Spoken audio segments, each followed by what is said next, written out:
Hello दोस्तों, कैसे हैं आप लोग। आशा करते हैं बहुत अच्छे होंगे और पढ़ाई आप लोग बहुत अच्छे से कर रहे होंगे। तो बहुत दिन से कमेंट कर रहे थे बहुत लोग यूट्यूब पे कि कंप्लीट एक बुक लिस्ट पे वीडियो बनाइए, तो मैंने सोचा बनाता हूँ। और अभी मैं जो बुक बताऊँगा वो मतलब देखिए, नोट्स हम लोग किसी व्हाट्सएप ग्रुप से जुड़े रहते हैं, टेलीग्राम से जुड़े रहते हैं, तो क्या होता है कि पूरा नोट्स भर जाता है, सब फाइल पूरा भरा हुआ रहता है, मोबाइल भरा हुआ रहता है नोट से, लेकिन हम लोग पढ़ नहीं पाते हैं। और जाहिर सी बात है, बहुत से ऐसे लोग होंगे जो बुक का पूरा ढेर लगा दिए होंगे, लेकिन फिर भी सिलेक्शन फाइनल नहीं होता है। तो कुछ ऐसा ही बुक रहे, लिमिटेड बुक रहे कि उससे फाइनल सिलेक्शन हो जाए, उसको ही पढ़ा जाए बार बार। कुछ बुक को अगर बार बार पढ़ा जाए तो सिलेक्शन हो सकता है, मतलब हो जाएगा। ज़्यादा चांसेस है यहाँ। ज़्यादा बुक पढ़ने से मतलब एक तो कभी ख़त्म नहीं हुआ सिलेबस उसका, और देखने के चक्कर में। हाँ, प्रैक्टिस सेट आप किसी का भी लगा सकते हैं, पूरा खूब लगाइए प्रैक्टिस सेट, इसमें नो डाउट कोई दिक्कत नहीं, लेकिन बुक कुछ लिमिटेड रखिए। उसी लिमिटेड बुक के बारे में हम बात करेंगे यहाँ पे। और मैंने बुक पे एक पहले भी वीडियो बनाया है, लेकिन फिर भी उन लोगों ने मतलब बहुत लोगों ने नहीं देखा है, बार बार बोल रहे हैं वो लोग, तो फिर हम इस पर बना रहे हैं, ठीक है। और मैं भी डेट ऑफ बर्थ में छटा हुआ हूँ 1275 में। मेरे भी 160.4 मार्क्स थे और डेट ऑफ बर्थ में मैं ही बाहर हुआ, और 64 पोस्ट एक्साइज में फाइनल मेरिट हुआ। तो मैंने भी कौन सा बुक पढ़ा है, और इसमें हम लोग रीजनिंग और मैथ का भी बात करेंगे कि रीजनिंग और मैथ और बिहार स्पेशल इसके लिए भी कैसे पढ़ा जाए। तो चलिए वीडियो स्टार्ट करते हैं। सबसे पहली बात को बहुत लोग बोलते हैं अभी एनसीईआरटी भी पढ़ रहे हैं, या एनसीईआरटी मतलब बिहार एसआई के लिए एनसीईआरटी ज़रूरी है क्या। तो सबसे पहली बात कि बिल्कुल भी नहीं है। देखिए, एनसीईआरटी क्यों नहीं ज़रूरी, मैं यहाँ पे बता रहा हूँ। क्योंकि एनसीईआरटी आप पढ़िए, ठीक है, तो उसका मतलब अगर आप रिटेन दे रहे हैं ना, रिटेन कोई भी एग्जाम, यूपीएससी का मेंस दे रहे हैं या कोई भी ऐसा एग्जाम जैसे लिखना हो, डिस्क्रिप्टिव हो, तो आप एनसीईआरटी पढ़िए। नहीं तो एनसीईआरटी लूसेंट हो गया, क्राउन है, ये सब क्या, ये एनसीईआरटी से ही जो क्रीम चीज़ें उसको निकाला हुआ है। तो आप बेकार की चीज़ें क्यों पढ़ते हैं भाई, कि जो क्रीम वाला है, जो आपको वनडे एग्जाम है, वनडे रटिए, बात खत्म, ठीक है। तो एनसीईआरटी की तो पहली बात मैं नहीं बोलूँगा कि पढ़ो, ठीक है। बाकी आप लोग पढ़ सकते हैं, मैं नहीं बोलूँगा कि एनसीईआरटी आप लोग पढ़ें, ठीक है। एनसीईआरटी का मतलब कोई ज़रूरत नहीं है यहाँ पे, एनसीईआरटी आप नहीं पढ़िए, बिल्कुल इसको मत पढ़िए। सबसे पहला बुक जो होगा और जिसने सबको एसआई बनाया है और अच्छे एग्ज़ाम्स में भी मतलब क्वालिफाई करने के लिए, हर एक कंपटीशन के एग्ज़ाम तैयारी करने वाला सब, तो मतलब जो भी स्टूडेंट होगा उसके पास ये होना चाहिए स्टूडेंट लूसेंट, ठीक है। लूसेंट होना चाहिए पहली। और लूसेंट पढ़ा कैसे जाएगा, इस पर मैं एक वीडियो बना देता हूँ, ठीक है। क्योंकि देखिए, लूसेंट पढ़ना सबके बस की बात नहीं है, पहली बात ये तो आप पढ़िएगा समझ में नहीं आएगा। पढ़ना क्या है, रटना है बस, ठीक है, लेकिन रटिएगा भूलिएगा। मैं अपना बता दे रहा हूँ, मैं लगभग 10 बार, मैं कंप्यूटर को छोड़ के, जो लूसेंट में कंप्यूटर वाला पोर्शन होता है उसको छोड़ के मैंने पूरे लूसेंट को 10 बार लिखा हुआ है। 10 कॉपी पे मैंने हर पूरे बुक को ही लिख दिया है, मतलब फिजिक्स का अलग, केमिस्ट्री का अलग, ऐसे करके मैंने 10 बार लिखा हुआ है, ठीक है। तो सबसे पहली बात, पढ़ने के लिए लूसेंट का सबसे पढ़ने का तरीका क्या है कि आप पहले रटिए, लिखिए, पहले लिखिए, उसके बाद फिर रटना स्टार्ट कीजिए। क्योंकि जब तक आप लिखेंगे नहीं तब तक तो आपका कुछ होगा नहीं। तो पहला बुक तो ये ज़रूरी है। और इसमें सब्जेक्टिव प्लस सब्जेक्टिव, देखें, सब्जेक्टिव और ऑब्जेक्टिव, ठीक है, दोनों चाहिए आपके पास। क्योंकि जैसे ही आप कोई ट्रिक पढ़े, जैसे इंडस वैली पढ़े, सिंधु घाटी सभ्यता पढ़े सब्जेक्टिव से, अब जैसे ही इसमें से पढ़े आप तो क्या करें, आप तुरंत ऑब्जेक्टिव में जाइए। ऑब्जेक्टिव में जैसे ही जाएंगे तो क्या होगा, वहाँ पे जब आप प्रश्न लगाएंगे जब, तो वहाँ पे मान लीजिए अगर 100 क्वेश्चन है तो आपसे 80 से 85 क्वेश्चन बन जाएंगे, ठीक है। बाकी जो 15 क्वेश्चन हुए उसको क्या करेंगे, आप तुरंत ला के इसमें जहाँ अपना नोट्स बनाया है सिंधु घाटी सभ्यता का, उसमें तुरंत उतार लीजिए, ठीक है। तो ऐसे होता है, जैसे आप लूसेंट सब्जेक्टिव पढ़ के और ऑब्जेक्टिव पे लगाए जाएंगे तो प्रश्न बनेगा, तो आपका कॉन्फिडेंस हाई होगा, ठीक है। दूसरा है क्राउन। अब ये क्या चाहिए, तो ये भी सब्जेक्टिव और ऑब्जेक्टिव भी चाहिए, ये भी दोनों खरीदिए आप। लिमिटेड अगर पढ़ना चाहते हैं तो ये आप खरीदिए, बाकी बहुत सारा बुक है, आप पढ़ते रहिए, कोई दिक्कत नहीं है। कितनों मास्टर का पढ़ लीजिए, कुछ वजह सब मास्टर इसी से बनाया है, लूसेंट से ही बनाया है, ठीक है, दूसरा कहीं से नहीं बनाया। और अभी तो जो 2024 का लूसेंट है, नया वर्जन वाला 2024 वाला, उसमें तो इतना बेहतरीन चीज़ दिया ना कि मतलब पढ़िए अब तो मज़ा आ जाए। फिर हर एक चीज़ का अलग पोर्शन कर दिया, बहुत अच्छे से अपडेटेड किया, ठीक है। क्राउन का सब्जेक्टिव और ऑब्जेक्टिव ऐसा मैं क्यों बोल रहा हूँ कि अब कितना लोग बोलते हैं या तो ये ले लो या तो ये ले लो, नहीं, दोनों ले लीजिए। दोनों से होगा क्या कि इसमें का कोई चीज़ देखिए, लूसेंट में क्या ऑनलाइन फॉर्म में ज़्यादा दिया, ऑनलाइन टिक टिक टिक ऐसे करके रेड करके दे दिया ज़्यादा। क्राउन में क्या किया ना कि मतलब थोड़ा समझाया भी है, तो जैसे आप मतलब दोनों को जब मिक्स करिएगा तो आपको समझ में भी आएगा और प्लस उससे ऑनलाइनर भी मिलेंगे। तो इससे क्या होगा ना, आपको नोट्स बनाने में भी आसानी हो। नोट्स बनाइए तो सबसे पहले, और नोट्स तो बनाइए भाई, पहली बात लिखिए बनाइए, नहीं तो जॉब नहीं होगा। पहली बात सीधी सी बात है, जब तक आप लिखेंगे नहीं जॉब नौकरी होने वाला है नहीं, पहली बात। तो ये दोनों को लीजिए, ठीक है, और दोनों की लीजिए और दोनों को मिक्स करके बढ़िए। सिंधु घाटी सभ्यता, तो सिंधु घाटी सभ्यता में लूसेंट में ऑनलाइन फॉर्म में पूरा रख दिया, ठीक है। क्राउन में पढ़िएगा सामाजिक जीवन, आर्थिक, राजनीतिक, सबका अलग अलग दिया, ठीक है। तो वहाँ पे आपको समझने में ज़्यादा आसानी होगी और समझ के जब आप लिखिएगा, नोट्स बनाइएगा। अब जैसे आर्थिक जीवन हो गया, सिंधु घाटी सभ्यता का आर्थिक जीवन, ठीक है, तो उसमें क्या जीने के लिए व्यापार ये सब, कृषि जो भी हो वो करते थे। तो अब कृषि से रिलेटेड जो भी है तो लूसेंट में से देख के और इसमें बना लीजिए, मतलब बुक में कॉपी में बना लीजिए। तो और भी मतलब बहुत सारा फैक्ट है जो क्राउन में बहुत अच्छे से समझाया गया और लूसेंट में भी मतलब उस ऐसा चीज़ जो कि क्राउन में बहुत अच्छे से समझाया गया तो लूसेंट में थोड़ा सा कम कर दिया। ऐसा चीज़ जो लूसेंट में विस्तार से समझाया गया तो इसको संक्षेप में कर दिया। लेकिन जब आप दोनों मिक्स करिएगा तो एक अच्छा सा मतलब कॉम्बिनेशन होगा और वो काफ़ी फ़ायदेमंद होगा आपके लिए। मैंने इसी से बनाया, ठीक है। अब मैं खुद फिर 2024 का ये खरीदने वाला हूँ। मैं अभी खरीदा नहीं हूँ, दूसरे किसी के बुक से ही देखा हूँ। 24 वाला बहुत अच्छा अपडेट किया, लूसेंट वाला और ये क्राउन वाला भी दोनों खरीदना हो, ठीक है। तो जब आप ये सब्जेक्टिव पढ़ लिए, सिंधु घाटी पढ़ लीजिए, इससे भी और इससे भी दोनों सब्जेक्टिव पढ़ लिए, नोट्स बना लिए, तुरंत इसके ऑब्जेक्टिव पे जाइए और इसके ऑब्जेक्टिव पे जाइए और तब देखिए कमाल का, मतलब एकदम आपको लगेगा कि इसका तो 100 अगर दिया होगा सिंधु घाटी में आप 95 बना लीजिएगा, जब क्योंकि आप ये दोनों से पढ़ चुके हैं, ठीक है। और इसमें से कुछ छूटा हुआ है सब्जेक्टिव में तो उसमें ऑब्जेक्टिव में मिल जाएगा और ऐसे क्या होगा, आपके पास एक भंडार हो जाएगा, ठीक है। काफ़ी अच्छा समझिए कि ये बुक मतलब रामबाण है। इसके बाद किसी टीचर का कोई पढ़ने नहीं जाता, प्रैक्टिस सेट बस, ठीक है। हाँ, मैं साइंस के लिए बस कुछ अलग से बात करना चाहता हूँ क्योंकि साइंस में जो अभी पैटर्न है वो एनसीईआरटी बेस पे है, ठीक है। और एनसीईआरटी बेस पे भी कौन से एनसीईआरटी, देखिए हम लोग अगर 10th में थे, आप लोग भी सब लोग 10th तो पास किए होंगे, तो हम लोग के पास एक आता था भारती भवन का। अगर वो आपके पास है तो मतलब सबसे बेटर है, भारती भवन अभी भी आता ही होगा, ठीक है। तो उसमें का आप ले लीजिए फिजिक्स, केमिस्ट्री, बायो, 9th और 10th। ये साइंस के लिए मैं बता रहा हूँ, ठीक है, 9th और 10th, ठीक है, 9th और 10th ले लीजिए। और देखिए क्या करिए, ये इससे सब्जेक्टिव और ऑब्जेक्टिव दोनों मिला के आप बना लीजिए, फिजिक्स, केमिस्ट्री, बायो का, तीनों का, ठीक है। ऐसे एक कॉपी बनाइए, कैसे, एक कॉपी बनाइए फिजिक्स का, ठीक है। तो फिजिक्स का जो आगे वाले पेज हैं, अब कॉपी 80 वाला 90 वाला रहना चाहिए, थोड़ा मोटा, ठीक है, जिसमें कि 120 130 प्लस पेज हैं। तो आगे वाले जो भी पेज हैं तो मुझे लगता है कि 50 या 60 पन्ने में ये लूसेंट और क्राउन का ऑब्जेक्टिव और सब्जेक्टिव दोनों हो जाएगा, ठीक है। फिजिक्स का लूसेंट और क्राउन से साइंस जो होगा वो 50 से 60 पन्ने में हो जाएगा, ठीक है। देखिए मैं कैसे बनाया हूँ, मैं वैसे ही बता रहा हूँ, 50 से 60 पन्ने में हो जाएगा लूसेंट और क्राउन का फिजिक्स, ठीक है। अब फिजिक्स क्या हुआ, आपके पास 9th और 10th का बचा है। तो देखिए क्या होगा ना कि जब आप इसको पढ़ेंगे ना, अभी बहुत लोगों को समझ में नहीं आएगा फिजिक्स, लेकिन जब आप भारती भवन उठाइएगा या एनसीईआरटी का भी अगर 9th 10th उठाइएगा ना, तो सब अलग अलग चैप्टर में दिया है, ठीक है। शायद एनसीईआरटी तीनों एक ही में देता है, लेकिन भारती भवन तीनों अलग अलग देता है। फिजिक्स भी अलग 9th का देखा, केमिस्ट्री भी अलग 9th का देखा और बायो भी अलग 9th का देगा, वैसे ही 10th का देगा, ठीक है, वैसे ही 10th का देगा। तो जब आप पढ़ने बैठिएगा उसको थोड़ा सा दिमाग शांत करके, तो जब आप लाइन से पढ़िएगा ना तो वो आपको चीज़ें समझ में आएंगे, ठीक है। और जैसे कि पहला ही चैप्टर है शायद प्रकाश का अपवर्तन या अपवर्तन परावर्तन है, तो आप अगर नहीं समझ में आ रहा है तो आप यूट्यूब पे सर्च मारिए और अच्छे से बहुत सारे ऐसे टीचर हैं जो समझाए हैं, पढ़ाए हैं, आप एक बार समझिए, क्योंकि रटने से साइंस तो होने वाला है नहीं, आपको समझना पड़ेगा, ठीक है। साइंस अब समझना पड़ेगा क्योंकि साइंस लेवल दे रहा है, ठीक है, अच्छा खासा लेवल दे रहा है, खासकर तो प्री में, ठीक है।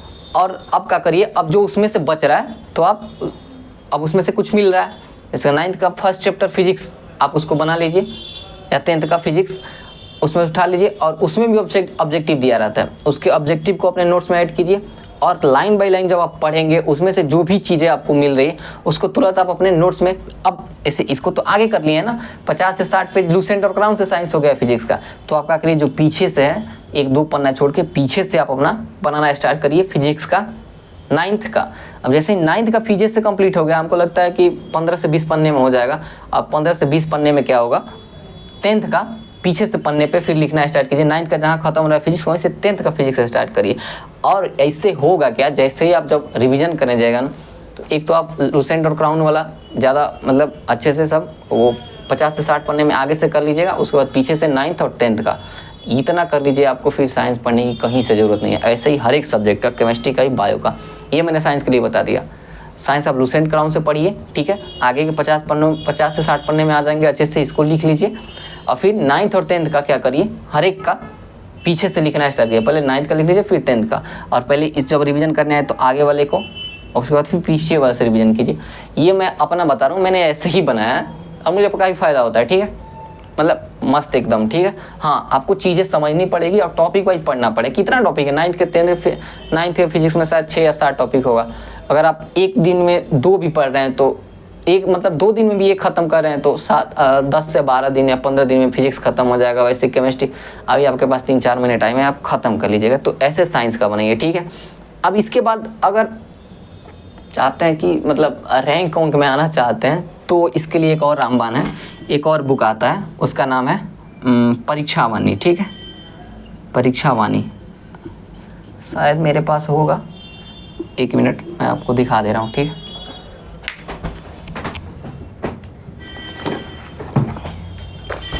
ये बुक है, ठीक है, देख लीजिए ठीक से। ये सामान्य अध्ययन सिविल सेवा परीक्षा हो तो शीलावलोकन संस्करण देख लीजिए एक बार ठीक से, ठीक है। ये इस बुक में क्या है, तो इस बुक में ये है परीक्षावाणी सामान्य अध्ययन का, आप ले लीजिए। इसमें क्या है ना कि हर एक चैप्टर का, हर एक सब्जेक्ट का, physics, chemistry, bio, economics, history, polity, geography, सबका, वर्ल्ड हिस्ट्री को छोड़ के, ठीक है। सबका क्या है ना कि जितना भी हर एक, जैसे राजस्थान, यूपी, पीसीएस, सब कुछ जितने भी, और यूपीएससी जितने भी प्रश्न पूछे हैं ना, उसको ऑनलाइन फॉर्म में दिया है। काफ़ी अच्छा, मतलब हाई लेवल से लो लेवल तक का दिया है। और जब आप इससे आपका मन भर जाए और कुछ आप अपना ऐड करना चाहते हैं तो परीक्षावाणी में सिंधु घाटी सभ्यता में जाइए और ऑनलाइन में देखिए आपसे कौन छूटा हुआ है। तो जब पीछे से आप ये पढ़े होंगे ना, जैसे ही आप पीछे से पढ़े होंगे ना, तो आपको याद रहेगा कि आपने क्या लिखा है क्या नहीं, और उसमें देखेंगे तो आपको पता चल जाएगा कि आपने ये छोड़ा हुआ है, ये लिखा हुआ है, ठीक है। तो आप उसमें से जो भी छूटा है उससे ऐड कर लीजिए। उसके बाद आप जनरल का मतलब इस सब का छोड़ दीजिए फिक्स। अब इसके बाद आप कुछ पढ़ना ही नहीं, नोट्स बन गया, एक बार नोट्स बन गया, फिर दूसरी कोई भी टीचर हो कितना भी बोल दे ये बुक वो बुक, आपको ज़रूरत ही नहीं है, ठीक है। इतना अगर कर सकते हैं तो कीजिए, लग सकता है टाइम, 3 महीने तो आराम से लगेंगे अगर बनाना चाहते हैं तो। नहीं तो जो लोग बनाए हैं इसको फॉलो करें, रिवीजन टाइप में बिल्कुल आसानी होगा, ठीक है। तो यहाँ तक हो गया। ये मैंने जीएस का सब कुछ बता दिया कि जीएस के बुक क्या चाहिए, इतना ही पढ़िए। वही होता है ना कि एक बुक को 10 बार पढ़ो, 10 बुक को मतलब 10 बार पढ़ने से अच्छा है कि एक बुक को 10 बार पढ़ो, तो काफ़ी अच्छा होगा, ठीक है। अभी मैं तो ज्ञान देने की स्थिति में नहीं हूँ, फिर भी बहुत लोग बोले ज्ञान दे रहे हैं, खुद का तो हुआ नहीं, तो कुछ गलती की है मैंने जो सुधार रहा हूँ, ठीक है। तो ये बस इतना ही, इससे ज़्यादा मतलब इतना मिल जाएगा कि कहीं आप हवाबाजी कर सकते हैं, किसी को भी समझ रहे ना, बोल सकते हैं कि चैलेंज ले सकते हैं कि आ जाओ बैठ जाओ सामने, देखते हैं क्या होता है, ठीक है। तो ये हो गया इतना, ये तो सब जीएस के लिए हो गया, ठीक है। बाकी करंट अफेयर का अगर बात करें तो करंट अफेयर आप किसी भी टीचर से मंथली या वीकली कर सकते हैं, कोई ज़्यादा ही नहीं है, ठीक है।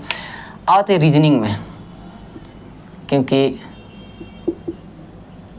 रीजनिंग मेरिट बनाने का काम करेगा, और मैथ, तो मैं मैथ में भी कुछ चैप्टर बता दे रहा हूँ, रीजनिंग में भी। रीजनिंग में देखिए आप क्या करें, कोई भी टीचर लीजिए, एसएससी वाला कोई भी टीचर लीजिए, या रेलवे वाला, और ऐसा टीचर जो कि एक प्रैक्टिस सेट रोज कराता हो, ठीक है। जैसे कि मैं किसी का प्रमोशन नहीं कर रहा हूँ यहाँ, मैं प्रमोट नहीं कर रहा हूँ किसी का, प्रमोट नहीं कर रहा हूँ।